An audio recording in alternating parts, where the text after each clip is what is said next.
tous, j'espère que vous allez bien et bienvenue pour un nouveau débriefing spécial Ligue des Nations avec le premier match opposé l'équipe de France face à la Norvège. N'oubliez pas le petit pouce bleu, le petit abonnement, de me suivre sur mes réseaux sociaux Facebook, Instagram et TikTok qui sont dans la description et ainsi qu'activer la petite cloche. Sur ce les amis, on y va. Oh mais... Eh bien, pour un premier match de Ligue des Nations, c'est vraiment au forceps, hein. Putain.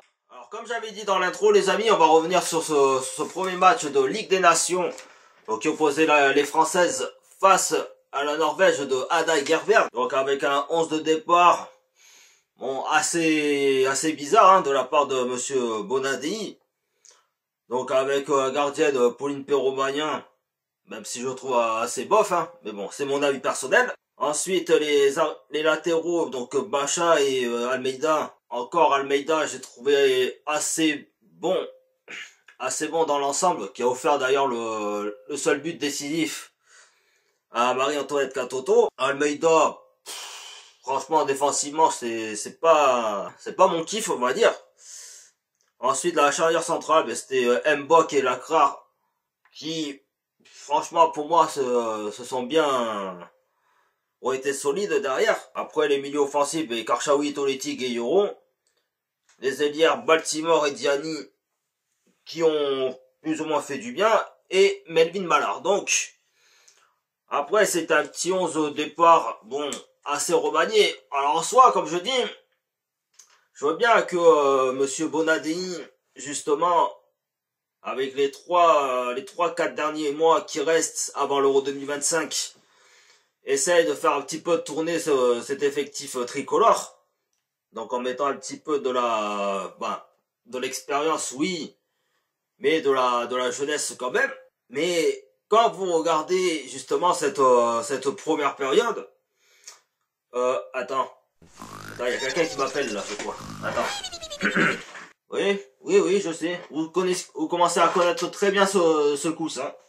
C'est le coussin de l'ennui. Ben oui les amis, excusez-moi de dire ça vraiment pour un match de l'équipe de France. Mais franchement, on va dire que pendant un quart d'heure, il y a eu quand même une jolie construction de jeu de la part des Françaises. Donc qui mettait beaucoup de pression sur cette sélection norvégienne et qui les forçait à se replier en défense.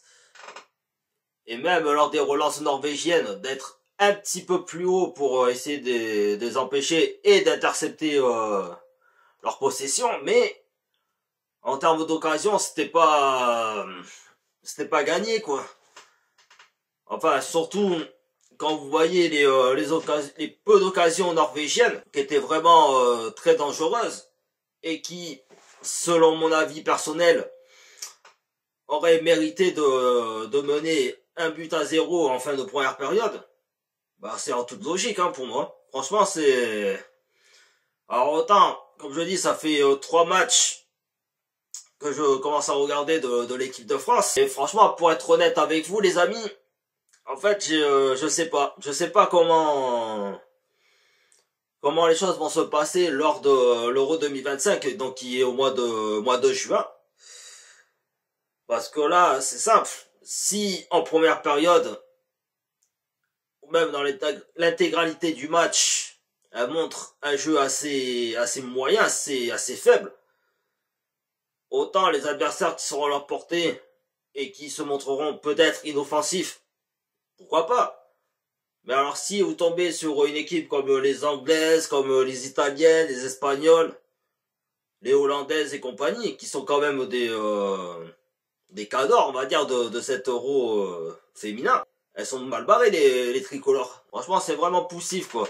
C'est vraiment poussif cette première période.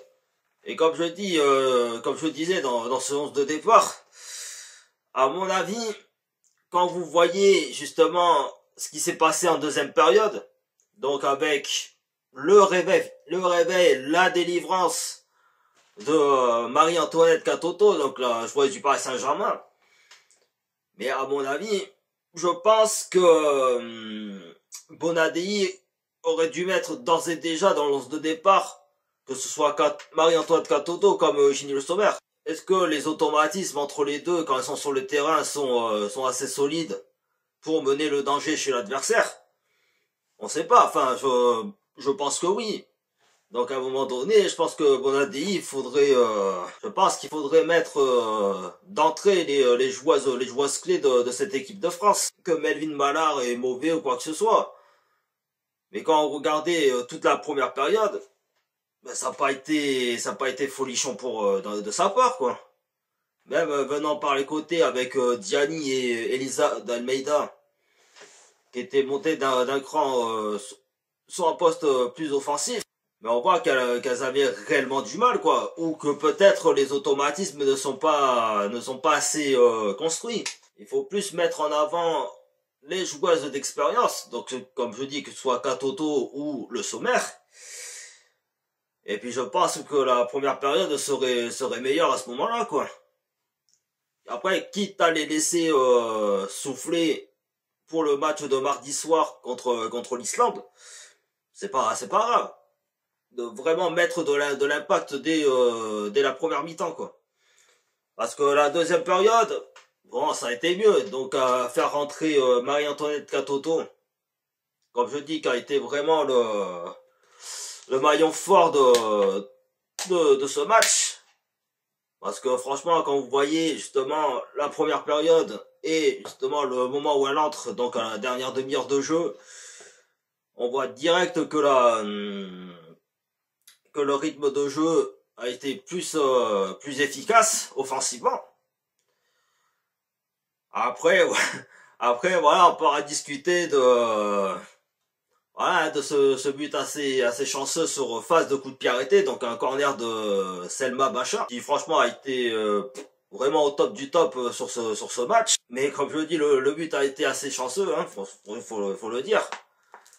Parce qu'un corner rentrant et qui trouve miraculeusement la tête ou le contre de la poitrine de Marie-Antoinette Katoto, c'est assez chanceux, quoi, parce que faut dire que la défense norvégienne était très bien regroupée d'ailleurs dans la surface de réparation. Donc je sais pas comment ça s'est décanté, mais voilà, quoi. Mais c'est vrai que pour parler un petit peu de cette équipe norvégienne, de cette sélection norvégienne, et moi il y a un truc d'ailleurs qui m'étonne, enfin qui suscite un petit peu mon interrogation, mon étonnement un petit peu, c'est je sais pas ce que vous en penserez dans les commentaires, mais comme je dis, quand on parle aujourd'hui de la Norvège, direct on parle de soit la joueuse du FC Barcelone, alors je sais plus comment elle s'appelle, Gransen ou je sais pas quoi, ou principalement aujourd'hui de Ada Hegerberg, donc la joueuse de l'Olympique Lyonnais. Mais je me dis, en fait, le jour où Ada Hegerberg prendra sa retraite sportive, la vraie cette fois-ci, voilà, pour ceux qui ont la référence, mais qui c'est qui va être le porte-drapeau de la sélection norvégienne, quoi, parce que autant dans notre équipe de France, voilà, on a eu le Sommer, des Wendy Renard, enfin à l'époque, hein, je parle de Amandine Henry et compagnie, mais si demain ces joueuses-là prennent leur retraite sportive, au contraire des Norvégiennes, nous on a quand même on va dire une liste élargie un petit peu des joueuses qui pourraient être les porte-drapeaux de cette équipe de France dans les années à venir. Donc que ce soit Selma Bacha, ce soit Sakina Karchaoui, Amel Majri, même Maëlle Lacrar, enfin plein de joueuses de l'équipe de France et qui jouent soit au club étranger, soit au club français, bon peu importe. Mais c'est vrai que quand je regarde certaines sélections, pas que norvégiennes, hein, bien évidemment, mais c'est vrai que c'est assez drôle cette situation, quoi. Un peu comme chez les mecs quand vous voyez la sélection portugaise, par exemple, de Cristiano Ronaldo. Mais le jour où ce mec-là, par exemple, va prendre sa retraite sportive, mais qui sait qui va être vraiment mis en avant pour représenter cette sélection portugaise. Enfin, vous voyez un petit peu le raisonnement que je veux vous faire comprendre dans cette vidéo. C'est assez étonnant, je trouve. Et donc au final, bon, c'est une petite victoire vraiment au forceps franchement, je serais bon ADI, je me poserais quand même des questions sur certaines choses, hein, faut... Après, comme je dis, il y a encore du travail, mais est-ce que ça va suffire pour cet Euro 2025? Ça, enfin, je sais pas, enfin, comment dire, je suis pas médium pour savoir ça, hein, ni ChatGPT pour prédire quoi que ce soit. Mais franchement, comme je dis, si elles tombent contre des adversaires à leur portée, je pense qu'elles peuvent emballer le match. Mais si elles tombent contre des sélections espagnoles, anglaises et compagnie, ça va être trop compliqué de mon avis personnel. Ça va être trop compliqué pour elles. Et encore une fois, ben après, ben elles vont s'en mordre les doigts après leur élimination, quoi. Oh bah, si elles se font éliminer dans la compétition, bien entendu. Parler un petit peu de la note du match, les amis. D'ailleurs, que vous pouvez le dire dans l'espace commentaire, quelle note vous mettrez dans ce match entre la France et la Norvège. Ben, moi, j'ai mis 4,5 sur 10. Je sais pas si vous voyez bien. Voilà, je m'attendais forcément à une rencontre assez équilibrée entre les deux sélections. Parce que bon, la Norvège, l'air de rien, c'est très costaud, hein. Avec notamment Ada Hegerberg, que tout le monde connaît aujourd'hui. Et aussi avec la joueuse du FC Barcelone. Mais c'est au contenu des deux périodes, c'est décevant. C'est vraiment décevant de voir un faible niveau comme ça, quoi. Alors oui, je sais que c'est la Ligue des Nations. Alors est-ce que c'est également un tournoi utile? Ça, je sais pas, hein. D'ailleurs, dites-le moi dans l'espace commentaire aussi ce que vous en pensez de la Ligue des Nations. Et comme j'ai dit dans le débrief, je sais pas si vraiment à 3-4 mois de l'Euro 2025, elles sont vraiment prêts à défendre les couleurs de l'équipe de France, quoi. Enfin, dites-moi d'ailleurs dans l'espace commentaire. Ah oui, ah oui, pour clôturer un petit peu cette vidéo, les amis, je voulais vous parler de mon YouTube Short que j'ai fait il y a pas très longtemps sur le Paris FC. Donc, souvenez-vous qu'il y a quelques mois, donc avec le projet de la famille Arnold et de la marque de boissons énergisantes Red Bull, il y avait une possibilité justement que le Paris FC change de stade. Donc il déménage du stade de Charletti au stade Jean Bouin, qui est occupé par le Stade Français, club de rugby du top 14. Et récemment, donc j'ai entendu cette mauvaise nouvelle arriver. Donc dû au fait que le Paris FC féminine, ben finalement vont continuer à jouer au stade de Charletti, à l'exception des matchs de Ligue des Champions. Enfin, s'il y a qualification au bout des playoffs, elles resteront à Charletti pour les matchs de championnat. Franchement,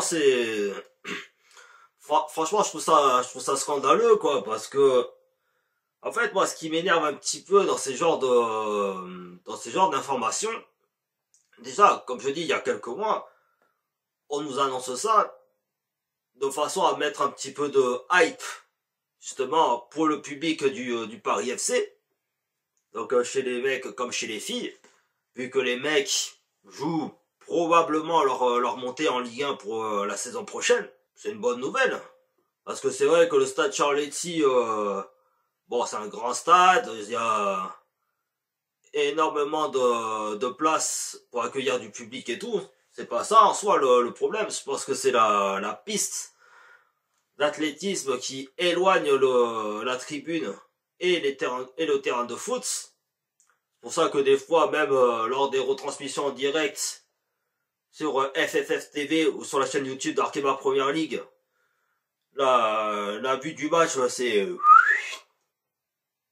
coucou. Mais voilà, pour dire un petit peu les choses, c'est chiant, quoi. Au stade Jean Point, enfin, pour parler un petit peu de la globalité de cette information, le problème c'est que en soi, bon, si ça peut accueillir plus de public et avoir une proximité justement quand ce sera le derby francilien contre le Paris Saint-Germain, et encore, comme je dis, rien n'est joué encore à l'heure actuelle, mais c'est surtout l'état de la pelouse, quoi. Parce que c'est vrai que vu les champs de patates que font les joueurs de rugby à chaque match à domicile, ou même sur tous les autres terrains adverses, est-ce qu'ils vont avoir suffisamment les moyens, les jardiniers, pour entretenir la pelouse? Pour se dire à un moment donné, attends, on va accueillir un match de rugby à domicile, mais il faut que la pelouse soit prête la semaine suivante, parce qu'il y a le Paris FC qui va jouer à ce même stade. Donc c'est un peu... c'est vrai que cette information, elle est un peu floue quand même dans nos têtes.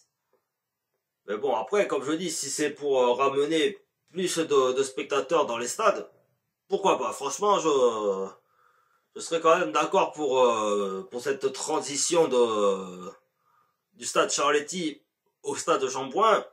Mais je trouve ça quand même dommage pour les filles qui vont devoir encore une fois jouer sur la pelouse du stade Charletti. Donc voilà. Voilà les amis, la vidéo touche à sa fin, j'espère que ça vous aura plu. Si c'est le cas, n'hésitez pas à vous abonner à ma chaîne de YouTube, à lâcher un gros pouce bleu, à me suivre sur ma page Facebook, Instagram et TikTok qui sont dans la description, et ainsi qu'activer la petite cloche pour être au courant de mes prochaines vidéos.